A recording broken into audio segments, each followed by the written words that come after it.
Mali, tentative d'assassinat au couteau contre Assimi Goïta. Le président de la transition au Mali, Assimi Goïta, a été visé, mardi, par une attaque au couteau durant le rite musulman de l'Aïd, la fête du sacrifice, à la grande mosquée de Bamako, selon un journaliste de l'AFP. Le président de la transition au Mali victime d'une tentative d'assassinat. 2 personnes ont tenté, mardi 20 juillet, de poignarder le colonel Assimi Goïta, durant le rite musulman de l'Aïd al-Adha, la fête du sacrifice, à la grande mosquée de Bamako, a constaté un journaliste de l'AFP. C'est après la prière et alors que l'imam se dirigeait vers la sortie de la mosquée pour égorger le mouton que les faits se sont déroulés.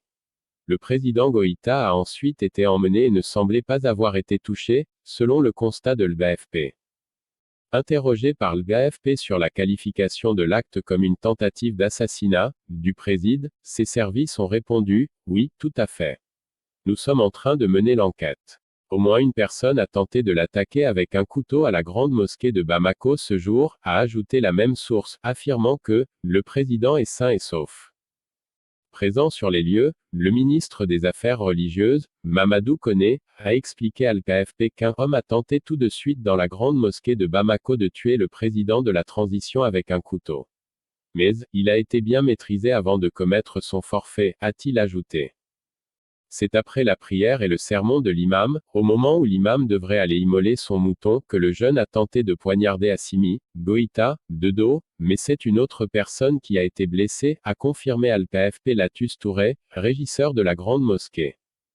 Le Mali a été le théâtre de 2 coups d'État en moins d'1 an.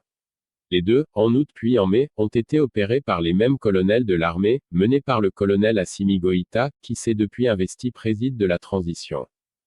Ancien chef d'un bataillon de forces spéciales, depuis 9 mois il ne se déplace jamais sans ses hommes cagoulés et armés de fusils d'assaut.